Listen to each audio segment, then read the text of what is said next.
नमस्कार दोस्तों, आज हम पढ़ने वाले संविधान के बारे में।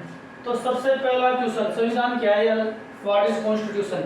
कॉन्स्टिट्यूशन एक नियमों का प्रारूप होता है, मूल सिद्धांतों का प्रारूप होता है, जिसके अनुसार कोई भी देश का शासन या उस देश की जो कार्य प्रणाली है वो संचालित होती है। हम आज बात कर रहे हैं भारत के संविधान के बारे में। भारत के संविधान में 22 भाग है, 12 अनुसूचियां हैं और 395 अनुच्छेद हैं, जिनको भागों में बांटा गया है और उसके विषय दिए गए हैं। और संविधान में अभी तक 106 संशोधन हो चुके हैं, उनके लिए 128 विधेयक लाए जा चुके हैं। लेटेस्ट जो संविधान संशोधन किया गया है वो महिला आरक्षण बिल पे किया गया है। उसमें लोकसभा में, राज्य की विधानसभाओं में और जो ग्राम पंचायत है उन स्थानों पर महिलाओं को आरक्षण दिया गया है। तो आज बात कर रहे हैं हम भारत के संविधान की, जो 26 नवंबर 1949 को अंगीकृत, अधिनियमित और आत्मार्पित किया गया था। और हम बात करें तो भारत का संविधान लागू हुआ था 26 जनवरी 1950 को।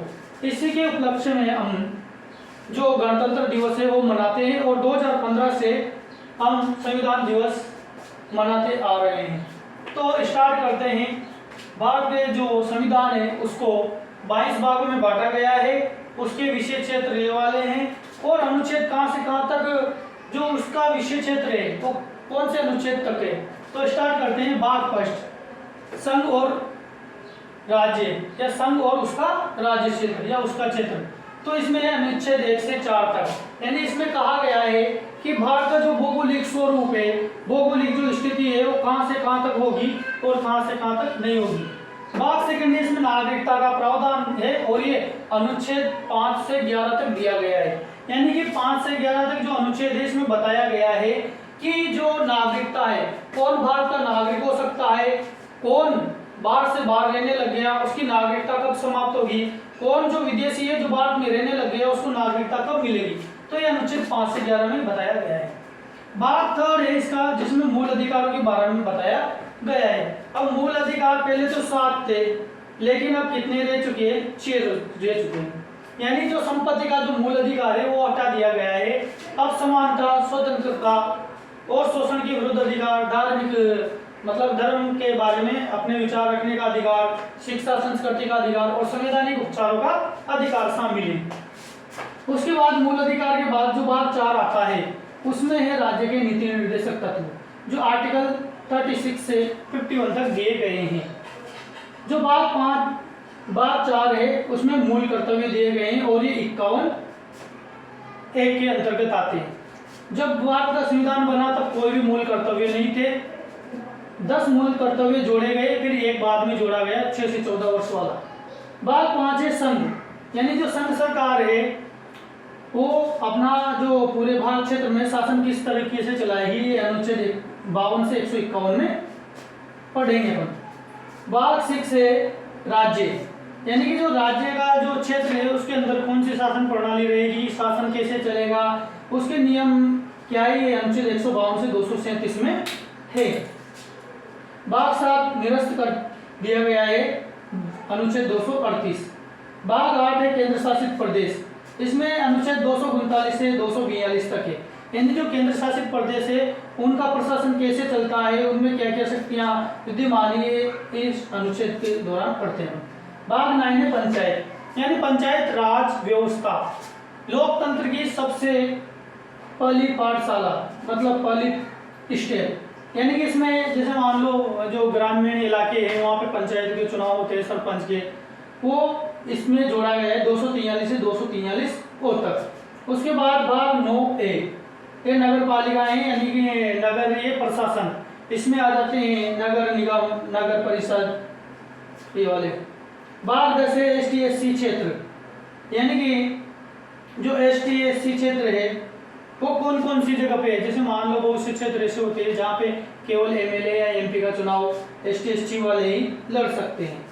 और भाग 10 है 11 संघ और राज्यों के बीच संबंध, यानी जो केंद्र सरकार है और राज्य सरकार है उनके बीच क्या संबंध रहेंगे, आर्थिक संबंध क्या है, प्रशासनिक संबंध क्या है, राजनीतिक संबंध क्या है, वो इसके अंतर्गत अनुच्छेद 245 से 263 के बीच में हम पढ़ते हैं। अब आता है भाग 12।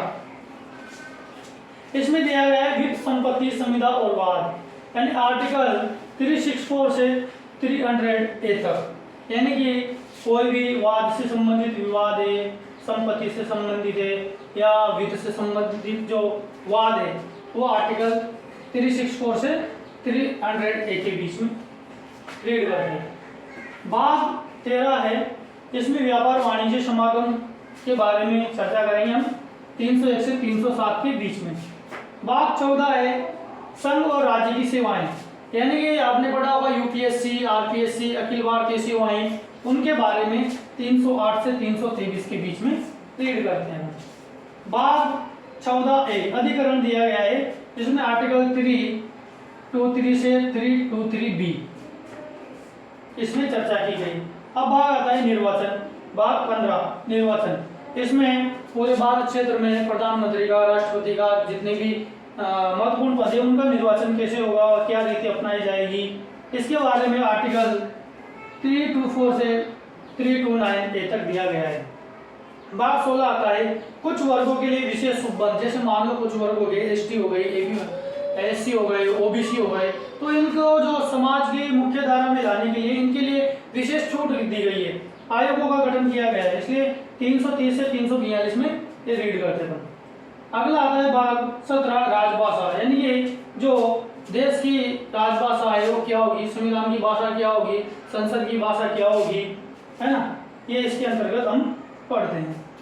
अगला भाग आता है भाग 18 आपातकालीन प्रावधान, यानी 352 से 360, 352 से 356 और 360 तीन तरह का आपातकाल दिया गया है। 356 में राज्यों के लिए राष्ट्रपति शासन, 360 में वित्तीय आपातकाल और 352 में देश में आंतरिक अशांति के आधार पर यदि सशस्त्र विद्रोह हो जाए तो उस स्थिति में आपातकाल लगाया जा सकता है। भाग 19 से 19 प्रकीर्ण, इसमें अनुच्छेद 361 से 367 के बीच है। भाग 20 है संविधान में संशोधन 368 के तहत, यानी संविधान में संशोधन कैसे होगा, साधारण बहुमत रहेगा या विशेष बहुमत रहेगा, ये प्रक्रिया पूरी 368 में बताई गई है।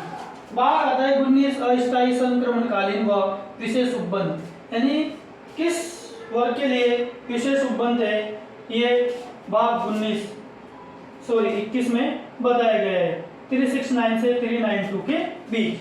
अब संविधान का लास्ट भाग आता है अंतिम 22 भाग, इसमें संक्षिप्त नाम, प्रारंभ, हिंदी में प्राधिकृत पाठ और निरसन, यानी संविधान का हिंदी रूपांतरण, संविधान का प्रारंभ होता है, उसका नाम क्या है और जो निरस्त किए गए हैं वो प्रावधान इसमें मिलते हैं और ये होता है अपने 393 से 395 के बीच।